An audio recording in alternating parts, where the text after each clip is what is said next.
Assalamualaikum warahmatullahi wabarakatuh. Berjumpa kembali teman-teman di channel kita ya, Mas Tio KDR.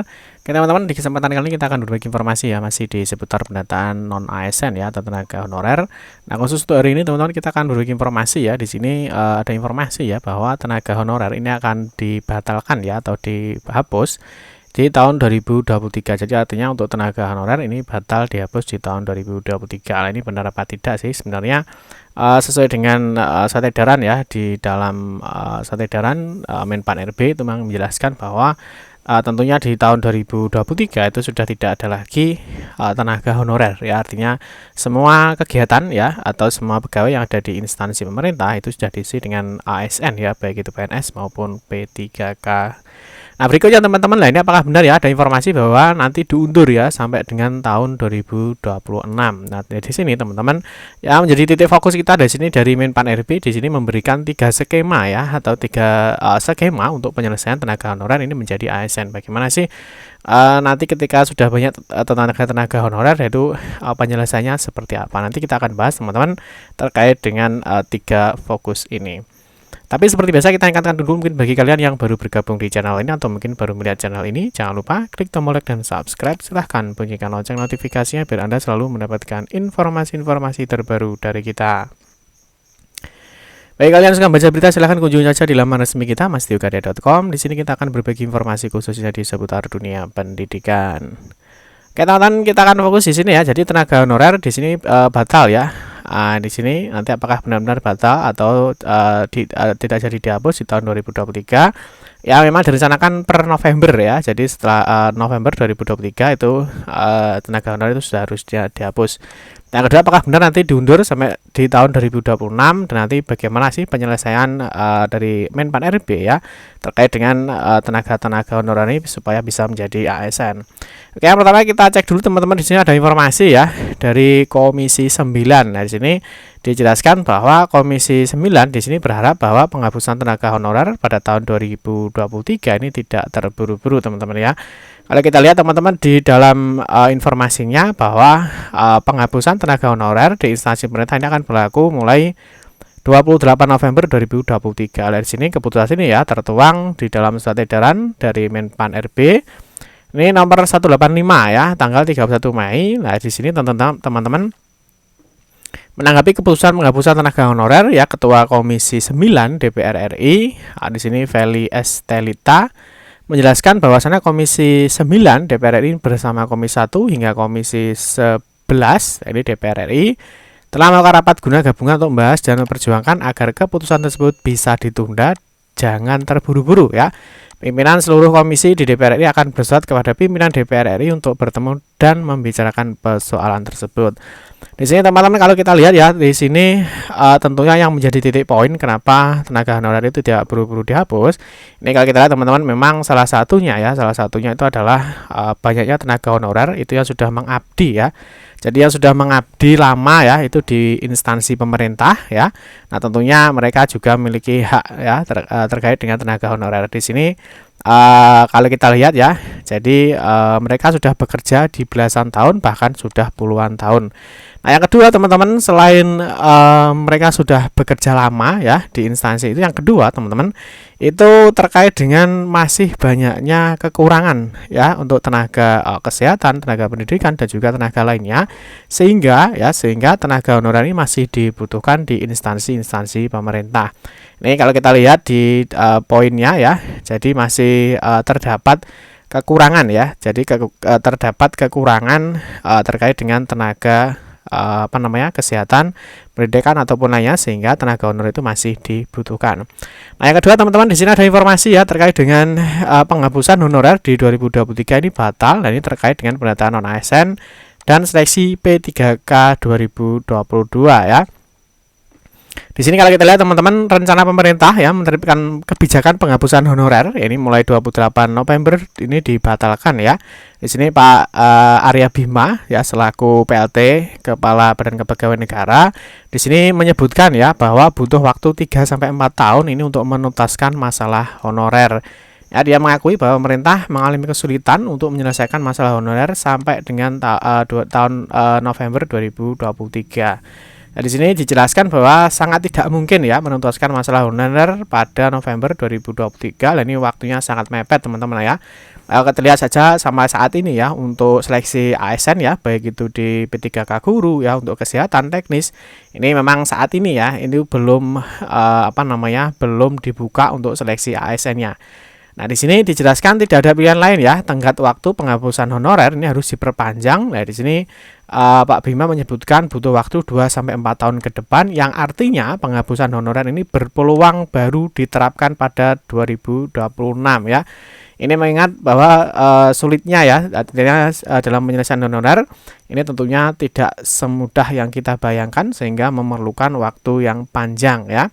Di sini penghapusan honorer ini merupakan amanat dari PP nomor 49 tahun 2018 ya tentang manajemen P3K yang mewajibkan status kepegawaian di lingkungan instansi pemerintah ini terdiri dari 2 jenis kepegawaian, yaitu PNS dan juga P3K. Di sini terhitung mulai 28 November 2023 ya. Di sini tidak ada pilihan lain ya.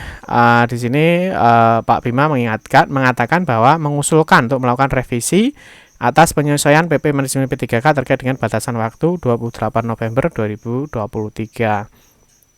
Nah, dari permasalahan tersebut teman-teman, di sini ada 3 skema ya untuk penyelesaian tenaga honorer atau tenaga non ASN. Nah, di sini disampaikan ya oleh Pak Menpan RB ya, Pak Azwar Anas. Nah, ini di forum rapat koordinasi dengan asosiasi pemerintah kabupaten di seluruh Indonesia atau APKASI bersama 4 kementerian lainnya ya di Jakarta pada 21 September. Nah, ini dia juga menyinggung masalah ini ya. Jadi mantan bupati ini 2 periode mengaku jika penghapusan honorer diterapkan dalam waktu dekat, pelayanan kepada masyarakat ini bisa terganggu. Nah, ini memang salah satunya memang di instansi-instansi ya, itu memang masih banyak kekurangan tenaga ya. Artinya PNS dan juga P3K-nya belum mencukupi, sehingga tenaga honorer itu masih dibutuhkan. Nah, di sini menjelaskan ya bahwa saat ini lembaganya sementara mempertimbangkan 3 alternatif penyelesaian tenaga honorer dan terus melakukan koordinasi di lintas sektoral. Di sini di skenario pertama ya, jadi 3 penyelesaian atau 3 alternatifnya. Yang pertama adalah tenaga honorer diangkat seluruhnya menjadi ASN. Nah, di sini tentunya untuk skenario ini teman-teman ya, hanya saja skenario ini akan menjadi beban yang berat bagi negara, dan kompetensi birokrasi kita tentu akan ada problem pada beberapa titik yang ketika saat rekrutmen kualitasnya tidak diperhatikan. Di sini artinya kalau diangkat keseluruhannya tentunya tidak mungkin teman-teman ya, karena masih terkendala biaya, dan juga mungkin di sini disebutkan ya adanya terkendala terkait dengan kualitasnya ya. Nah, skenario kedua teman-teman yakni tenaga honorer diberhentikan seluruhnya. Lah, ini jelas nggak mungkin teman-teman ya, kalau diberhentikan semua ya jelas nanti akan demo besar-besaran ya, karena ketika ada pemutusan sepihak ya.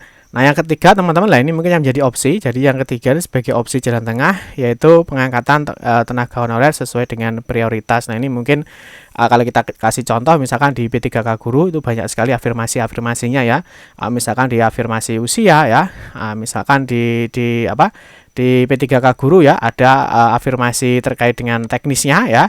Terus ini untuk kesehatan ini juga diusulkan afirmasi terkait dengan masa kerja, penugasan di daerah khusus, tenaga honorer X kategori 2, dan juga lokasi formasi terpencil dan DTPK.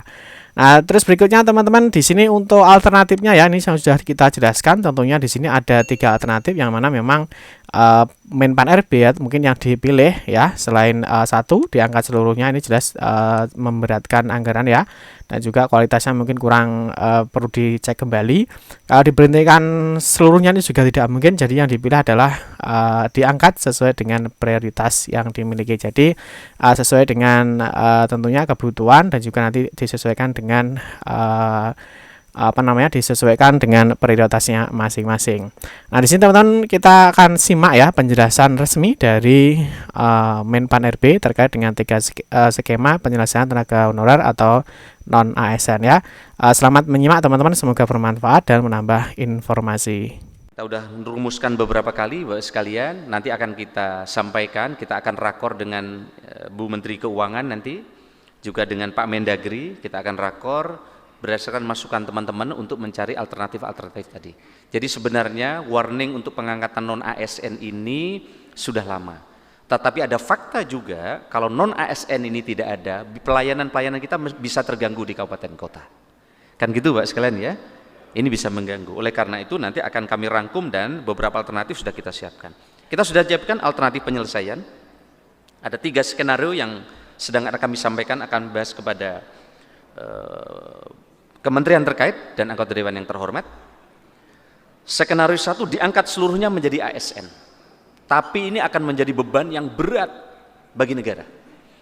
Dan kompetensi birokrasi kita juga tentu akan ada problem di beberapa titik yang ketika rekrutmennya kualitasnya tidak diperhatikan. Yang kedua, diberhentikan seluruhnya. Tapi juga ada opsi jalan tengah yang ketiga adalah diangkat sesuai dengan prioritas. Nah, yang lain bukan tidak prioritas tapi nanti diselesaikan secara bertahap. Ini opsi yang terus kami lakukan pendalaman. Nanti kami juga akan rapatkan dengan Ibu Menteri Keuangan. Juga semalam kemarin lusa kami sudah ketemu dengan Komisi 2 DPR RI. Mungkin nanti juga dengan Komisi 11 karena kaitannya dengan anggaran, dan ini tidak bisa berdiri sendiri. Pertanyaannya Bapak sekalian, apakah jika diselesaikan tahun ini menjamin berikutnya tidak akan ada lagi seperti yang 11 kali lipat tadi? Oh, tidak tahu Pak, urusan bupati setelah saya kan gitu. Ini masalah Pak Bupati Sumatera Utara ini. Aduh. Nah, kita nanti akan dialog. Saya minta nanti para dirjen dan Pak Kepala BK nanti. Next. Oke teman-teman, cukup sekian saja informasi yang dapat kami sampaikan ya. Semoga bermanfaat. Mohon maaf jika ada salah-salah kata dalam memberikan informasi dan penjelasan. Kita berjumpa kembali di video-video berikutnya. Saya akhiri. Wassalamualaikum warahmatullahi wabarakatuh.